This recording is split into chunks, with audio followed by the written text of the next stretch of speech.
Hello everyone, આજે આપણે વિષય સંસ્કૃત કક્ષા 11 સાયન્સ પાઠ છે આપણો 16મો રજ્જુ ભસ્મ ભવત્વિતિ, એટલે કે દોરડું છે તે ભસ્મ બની જાઓ.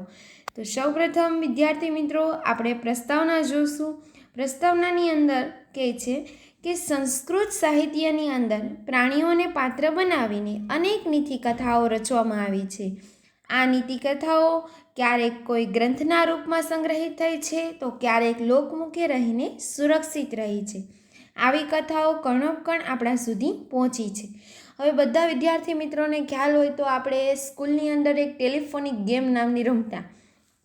તો ટેલિફોનિક ગેમ હોય એની અંદર શું હોય કે કોઈ એક વાક્ય હોય છે, તે કોઈ બીજાના કાનમાં કહે છે એમ આખા ક્લાસમાં તે વાક્ય ફરતું.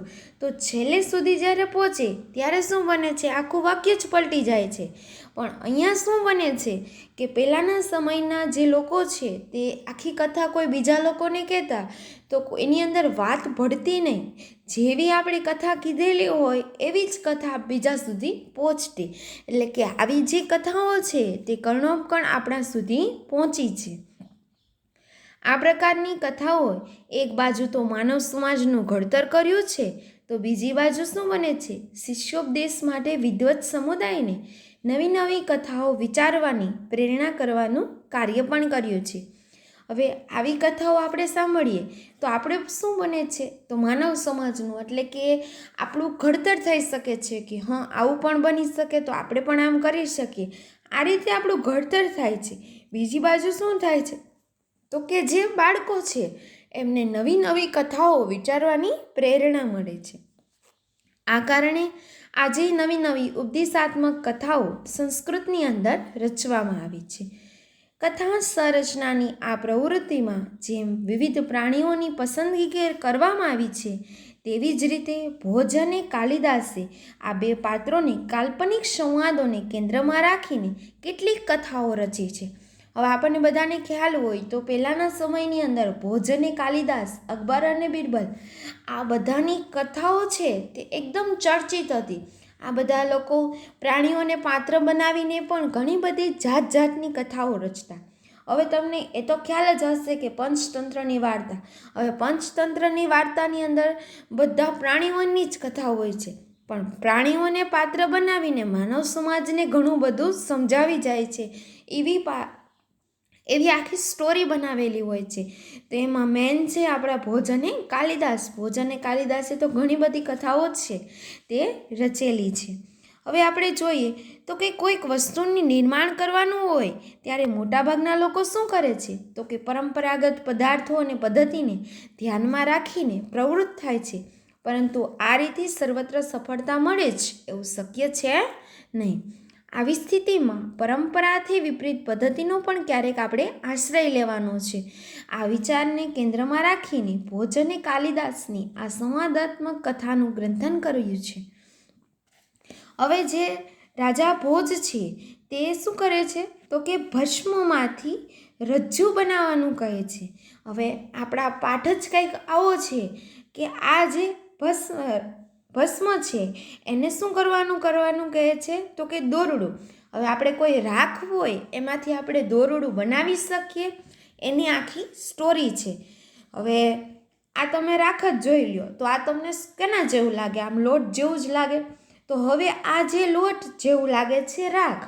હવે આની અંદર આને મિશ્રણ કરવા માટે આપણે શેની જરૂર પડે, તો આપણે ઘણા લોકો આની અંદર એવું આવશે કે ઘણા લોકો શું કરશે, તો કે જેમ આપણે રોટલીનો લોટ બાંધતા હોય એમ ભસ્મ છે એને એક રોટલીના લોટ ટાઈપની જેમ બાંધવાની ટ્રાય કરશે.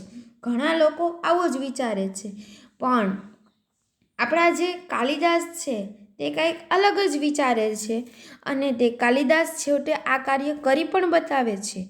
તે ભસ્મમાંથી રજ્જુ બનાવવાના બદલે રજ્જુને જ ભસ્મ બનાવે છે. આ રીતે ભોજની ઈચ્છા છે તેને સંતોષે છે અને પુરસ્કાર મેળવે છે. માણસે સતત યાદ રાખવાનું છે કે પુરુષાર્થી અને બુદ્ધિમાન માણસને માટે સંસારમાં કોઈ વસ્તુ અસંભવ નથી. તમે એકવાર જે મનમાં ઠાન લઈ લીધી છે કે આ કાર્ય હું પૂર્ણ કરીને જ રહીશ, તો તમે કોઈ પણ તેને રોકી શકતું નથી. તે ગમે તેમ કરીને આપણી બુદ્ધિથી આપણે આ કાર્ય પૂર્ણ કરીએ છીએ. તો હવે સૌપ્રથમ વિદ્યાર્થી મિત્રો આપણા પાઠની શરૂઆત કરીએ છીએ. અહીંયા તમારી પ્રસ્તાવના પૂર્ણ થાય છે.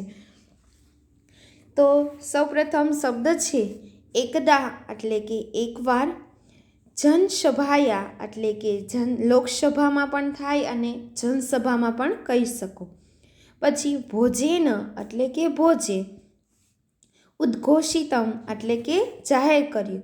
એકવાર રાજા ભોજ છે એમને લોકસભાની અંદર જાહેરાત કરી કે યદિ એટલે કે જો, કંચતી એટલે કે કોઈ, જનઃ એટલે માણસ, ભસ્માન એટલે કે રાખ વડે, રજ્જુહ નિર્માય એટલે કે દોરડું બનાવીને, મહમ દાસી હતી એટલે કે મને આપશે, તર્હિ અહમ એટલે કે તો હું, તસ્મે રૂપ્યકાણમ એટલે કે તેને 1000, સહસ્ત્રમ પ્રયાસ્યામિતિ એટલે કે તેમને રૂપિયા આપીશ.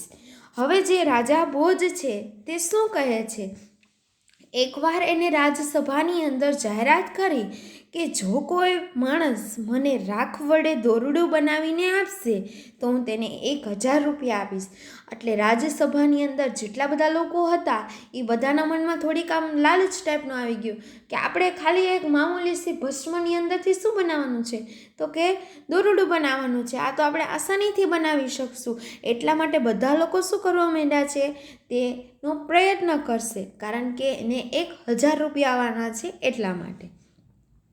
ત્યારબાદ આપણે જોઈએ તો કે રાજ્ઞઃ એટલે કે રાજાની, ઉદ્ઘર્ષ એટલે કે જાહેરાત, શ્રુત્વા એટલે સાંભળીને, સર્વ એટલે બધા, નાગરિકાહ એટલે કે નાગરિકો, ભસ્માન એટલે રાખ વડે, રજ્જુમ એટલે દોરડું, નિર્માતુ એટલે કે બનાવવા માટે, પ્રયત્નરતાઃ સજ્જતાઃ એટલે કે પ્રયત્નશીલ થયા. હવે રાજાની જાહેરાત સાંભળી લીધી બધાએ. હવે જ્યારે રાજાની જાહેરાત સાંભળી છે ત્યારે બધા નગરજનો શું કરે છે? તો કે રાખ વડે દોરડું બનાવવા માટે એકદમ પ્રયત્નશીલ થઈ જાય છે કે હા અમે બનાવશું. આવા બધા પ્રયત્નશીલ થઈ જાય છે. હવે આખા પેરેગ્રાફનું આપણે એકવાર જોઈ લઈશું ભાષાંતર. એકવાર લોકસભામાં ભોજે જાહેરાત કરી કે જો કોઈ માણસ રાખ વડે દોરડું બનાવીને મને આપશે તો હું તેને 1000 રૂપિયા આપીશ. રાજાની જાહેરાત સાંભળીને બધા નાગરિકો રાખ વડે દોરડું બનાવવા માટે એકદમ પ્રયત્નશીલ રહ્યા. ત્યારબાદ વિદ્યાર્થી મિત્રો આપણે બીજો પેરેગ્રાફ જોશું. સૌપ્રથમ શબ્દ છે પ્રાયઃ.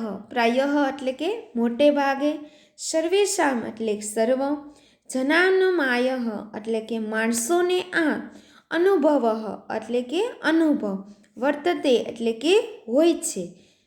હવે મોટે ભાગે બધા માણસોને એક આ અનુભવ હોય છે.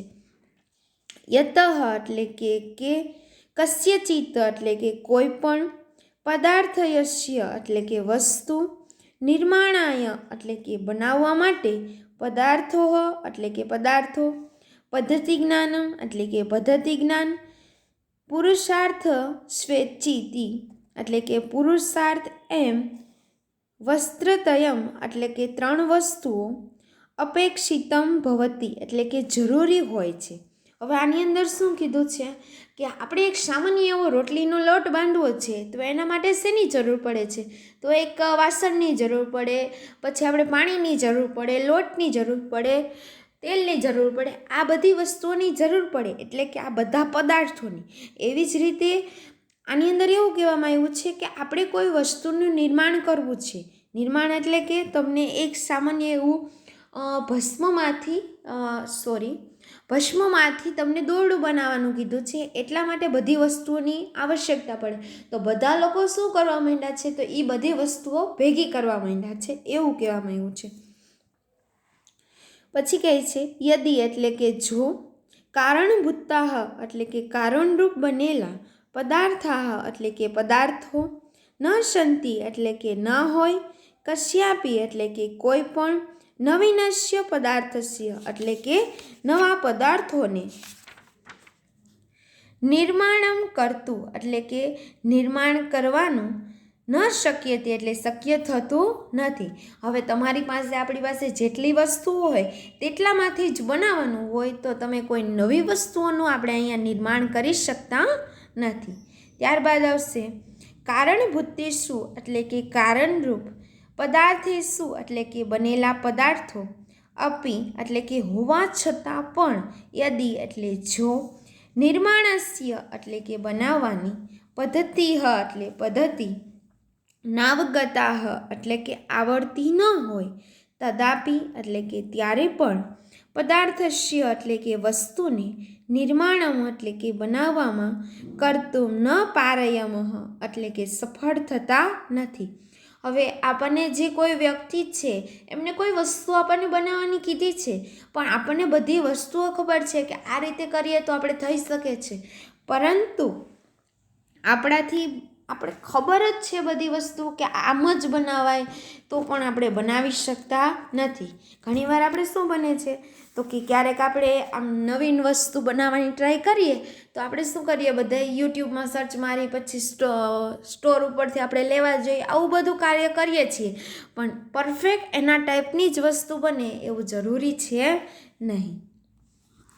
ત્યારબાદ આપણે જોશું પદાર્થાહ એટલે કે પદાર્થો, ઉપસ્થિતાહ એટલે કે હાજર હોય, પછી નિર્માણ રીતિહ એટલે કે બનાવવાની રીત પણ, અપી અવગતાહ એટલે કે પણ જાણેલી હોય, સ્યાત થયાપી એટલે કે તો પણ, યાવર્ત પર્યંતન એટલે કે જ્યાં સુધી, જનઃ એટલે કે માણસ, પુરુષાર્થ એટલે કે પુરુષાર્થ ન કરોતી એટલે કે ન કરે, તાવત પર્યતન એટલે કે ત્યાં સુધી, સહ એટલે તે, નવીનસ્ય પદાર્થસ્ય એટલે કે નવીન વસ્તુઓના પદાર્થોનું, નિર્માણમ એટલે કે બનાવવામાં, કર્તુમ સમર્થો ન ભવતીતિ એટલે કે સફળ થતો નથી. હવે આની અંદર શું કહેવામાં આવ્યું છે કે તમે કઈ રીતે તે બનાવવામાં આવે છે તે પણ બધું તમે જાણી લીધું છે, તો પણ નવા પદાર્થોને લઈને તે માણસ સફળ થતો નથી, જ્યાં સુધી તે માણસ પુરુષાર્થ ન કરે. હવે આપણે કોઈ વસ્તુ જોઈ એટલે તમને શું લાગશે, અરે આ તો હું હમણાં બનાવી નાખીશ, આવું આપણને લાગવા માંડે છે, પરંતુ જ્યાં સુધી આપણે તેને ના બનાવી ત્યાં સુધી આપણને એવું જ લાગ્યા કરે છે, પરંતુ જો આપણે બનાવીએ એટલે કે પુરુષાર્થ કરીએ તો જ આપણને ખ્યાલ આવે કે આની અંદર કેટલી મહેનત પડે છે અને કઈ રીતે બને છે, ત્યારે આપણને વસ્તુ છે જોવામાં સરળ લાગશે. હવે આખા પેરેગ્રાફનું આપણે અનુવાદ જોશું તો કે મોટે ભાગે સર્વ માણસોનો અનુભવ હોય છે કે કોઈ પણ વસ્તુ બનાવવા માટે પદાર્થો, પદ્ધતિ જ્ઞાન અને પુરુષાર્થ એમ 3 વસ્તુઓ જરૂરી હોય છે. જો કારણરૂપ બનેલા પદાર્થો ન હોય તો કોઈ પણ નવા પદાર્થને બનાવવાનું શક્ય થતું નથી. કારણરૂપ બનેલા પદાર્થો હોવા છતાં જો બનાવવાની પદ્ધતિ આવડતી જ ન હોય ત્યારે પણ વસ્તુને બનાવવામાં આપણે સફળ થતા નથી. પદાર્થો હાજર હોય, નવી વસ્તુઓ બનાવવાની રીત પણ જાણી લીધી હોય, તો પણ જ્યાં સુધી માણસ પુરુષાર્થ ન કરે ત્યાં સુધી તે નવી વસ્તુઓ બનાવવામાં પણ સફળ થતો નથી. હવે આપણે કોઈ પણ નવી વસ્તુ બનાવી છે, જેમ કે આપણે એક આઈસ્ક્રીમ જ બનાવવું છે, બરાબર. હવે જ્યારે આપણે આઈસ્ક્રીમ બનાવવું હોય ત્યારે આપણે ઘણી પદાર્થોની જરૂર પડે છે, અને કદાચ આપણે એકાદું પદાર્થ એની અંદર ચૂકી ગયા તો શું બને છે, થોડીક આપણી મિસ્ટેક એમાં તમને બન્યા પછી ખ્યાલ આવશે કે જો આપણે આમ કર્યું હોત તો, કારણ કે આપણે 2 થી 3 વાર બનાવીએ છીએ ત્યારે એમાં આપણે પરફેક્ટ બની જાય છે, પરંતુ જ્યાં સુધી આપણે એને બનાવીએ એટલે કે મહેનત જ ન કરીએ એની અંદર તો આપણે બનાવી શકતા નથી. ત્યાર પછીનું આપણે પેરેગ્રાફ જોશું. નગરસ્ય એટલે કે નગર, પ્રત્યેક એટલે કે પ્રત્યે, જનઃ એટલે લોકો, સ્વકીયેન એટલે કે પોતાના, ઉપર્યુક્તેન ભવને એટલે કે ઉપર કહ્યા મુજબ, પ્રથમ રજ્જુઃ એટલે કે પ્રથમ દોરડું, નિર્માણે એટલે કે બનાવવામાં, આવશ્યકતાન એટલે કે જરૂરી હોય એવા, ભસ્મ જલાદીનામ એટલે કે રાખ, પાણી વગેરે, પદાર્થાનામ એટલે કે પદાર્થો, એકત્રીકરણમ એટલે કે એકઠા કરવામાં, પ્રવૃત્ત એટલે કે પ્રવૃત્ત થયા. હવે નગરના જેટલા બધા લોકો હતા તે શું કરે છે તો કે આ એને વસ્તુ બનાવવાની છે, તો એની અંદર જરૂરી પદાર્થો કયા હતા તો કે રાખ અને પાણી વગેરે પદાર્થો છે તે બધા લઈને એકઠા કરવા માંડ્યા છે. ત્યાર પછી આવે છે તત્તો એટલે કે પછી ગોધુરમ ચૂર્ણેન એટલે કે ઘઉંના લોટની રોટિકાયાહ એટલે કે રોટલી નિર્માણસ્ય એટલે કે બનાવવાની યાદુષી એટલે કે જેવી પદ્ધતિ એટલે કે પદ્ધતિ તેના વગાતા એટલે કે તેને જાણેલી આશિત એટલે હતી. હવે નગરના જેટલા બધા લોકો હતા તેમને રોટલી બનાવવાની રીત તો એને ખબર જ હતી કે એનો રોટ કેમ બંધાય છે. એવી જ રીતે આમાં પણ ટ્રાય કરશે. એના પછી આપણે જોઈએ તો તયા એટલે તે પદ્ધતિયા એટલે કે પદ્ધતિ વડે રજ્જુ નિર્માણ એટલે કે દોરડું બનાવવામાં પ્રચંડેન એટલે કે જોરદાર પુરુષાર્થેન એટલે પુરુષાર્થ વડે ઉદ્યત જાતા એટલે કે પ્રયત્નશીલ થયા. હવે નગરના જેટલા બધા લોકો છે તે શું કરે છે કે આપણને રોટલીનો લોટ તો બાંધતા આવડે જ છે, એની સ્ટાઇલથી જ આપણે ભસ્મ છે એમને દોરડુંનું સ્થાન આપશું. એટલા માટે જેટલા બધા નગરના લોકો છે તે બધા શું કરવા માંડે છે તો કે રાખ લે છે, પાણી લે છે અને એક મોટું તપેલું જેવું કાંઈક લેતા હશે, એની અંદર બધી રાખ એકઠી કરશે અને પછી એની અંદર એ બધા લોકો શું કરવાના છે તો કે પાણી નાખશે. હવે નગરના જેટલા બધા લોકો છે એમને એવો ખ્યાલ નથી કે આ રોટલીના જેમ રાખ પણ તમારી ભેગી થઈ શકે. હવે આની અંદર શું કરવા માંડે છે કે રાખ હોય, બધા લોકોને ખ્યાલ હશે કે રાખ હોય એમની અંદર જે પાણી નાખો એડ કરો તો બધી રાખ છે શું કરવા માંડશે તો કે તરવા માંડશે. કોઈ દિવસ એ ભેગી થશે નહીં. પણ નગરજનોની બધાની બુદ્ધિ હાલતી નથી. તે બધા લોકો શું કરે છે કે જેમ રોટલીનો લોટ લઈને એમાં આપણે પાણી નાખીએ તો ભેગો થાય, એમ નગરજનો બધા શું કરવા માંડ્યા છે તો કે રાખની અંદર પાણી નાખી દીધું છે. હવે આખો પેરેગ્રાફનું ફરીથી આપણે ભાષાંતર જોઈ લેશું. પ્રત્યેક નગરજન પોતાના ઉપર કહ્યા મુજબના અનુભવ વડે પહેલાં દોરડું બનાવવામાં જરૂરી હોય એવા રાખ, પાણી વગેરે પદાર્થોને એકઠા કરવામાં પ્રવૃત્ત થઈ ગયા છે. પછી ઘઉંના લોટથી રોટલી બનાવવાની જેવી પદ્ધતિ તેણે જાણી લેવી હોય તે પદ્ધતિ વડે દોરડું બનાવવામાં જોરદાર પુરુષાર્થ વડે પ્રયત્નશીલ થયા. ત્યાર પછીનો પેરેગ્રાફ જોઈ લેશું. પછી આવે છે સૌપ્રથમ શબ્દ છે કુત્તે નાપી એટલે કે કરવા છતાં, તે વચમાં આવશે. બહના એટલે કે બહુ, પ્રયત્નેન એટલે કે કોશિશ, ભસ્મ એટલે રાખ, રજ્જુરૂપાત એટલે કે દોરડાનું સ્વરૂપ, ન પ્રાપ્તમ એટલે કે સ્વરૂપ પ્રાપ્ત થતું નથી. અહીં અંદર શું કહેવામાં આવે છે કે બહુ કોશિશ કરવા છતાં દોરડાનું સ્વરૂપ છે તે ન પામે. હવે ઘણી બધી મહેનત કરી પરંતુ પાણી એની અંદર એડ કર્યું છે એટલે બધી રાખ છે તે તરવા માંડી છે, એટલે કે દોરડાનું સ્વરૂપ તે બનતી નથી. ત્યાર પછી યતોહી એટલે કે કેમ કે, જલાદ એટલે કે પાણીથી ભીની થયેલ, ભસ્મ એટલે કે રાખ, રજ્જુરૂપાત પ્રદાન કાલે એટલે કે દોરડાનું રૂપ આપતી વખતે, વિષર્ણમ એટલે કે વેરવિખેર, સત્ત એટલે કે થતા, રજ્જુરૂપમ એટલે કે દોરડાનું રૂપ, ન સાધયતી એટલે કે સધાતું નથી. આની અંદર શું કહે છે કે બહુ મહેનત કરી પણ છતાં આપણે દોરડાનું જે રૂપ છે તે આપી શકતા નથી. ત્યાર પછી છે તિખિલો એટલે કે આખો, દિવસ એટલે દિવસ, એવમેવ એટલે કે એમ ને એમ, વ્યર્થવતિત એટલે કે નકામો ગયો. હવે આખો દિવસ છે તે કેવો ગયો છે, એકદમ નકામો ગયો છે, કારણ કે આપણે કાંઈ કરી શક્યા નહીં.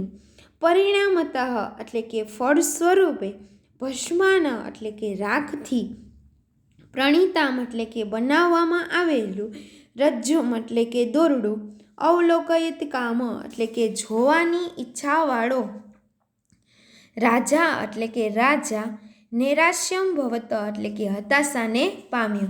હવે જે રાજા છે તે આખો દિવસ એમનો એમ વ્યર્થ ગયો, એટલે રાજા છે એ એકદમ નિરાશ થઈ ગયા છે કે આજે તો હું કાંઈ જોઈ શક્યો નહીં. આમ ને આમ બધા લોકસભાના જેટલા બધા નગરજનો છે એમનો દિવસ આમને આમ ખરાબ ગયો છે. હવે આખા પેરેગ્રાફનું આપણે ભાષાંતર જોઈશું. બહુ કોશિશ કરવા છતાં રાખ છે તે દોરડાનું સ્વરૂપ ન પામી, કેમ કે પાણીથી ભીની થયેલી રાખ દોરડાનું રૂપ આપતી વખતે એકદમ વેરવિખેર થતાં દોરડાનું રૂપ સધાતું ન હતું. આખો દિવસ એમને એમ નકામો ગયો. ફળસ્વરૂપે રાખમાંથી બનાવવામાં આવેલ દોરડું છે જોવાની ઈચ્છાવાળો રાજા હતાશાને પામે. વિદ્યાર્થી મિત્રો, આપણે આજે જોયું કે રાખમાંથી કોઈ દોરડું બનાવવાની શક્ય નથી. તો હવે પછીના આપણે લેક્ચરમાં જોઈશું કે કાલિદાસ કઈ રીતે બનાવે છે. એમ તો આપણે આગળ કીધેલું જ છે કે તે શું કરે છે, તો કે રજ્જુને જ ભસ્મ બનાવી દે છે. આવું જ કંઈક કાર્ય કરશે, પણ કઈ રીતે કરશે તે હવે પછીના આપણે લેક્ચરમાં જોઈશું. Thank you.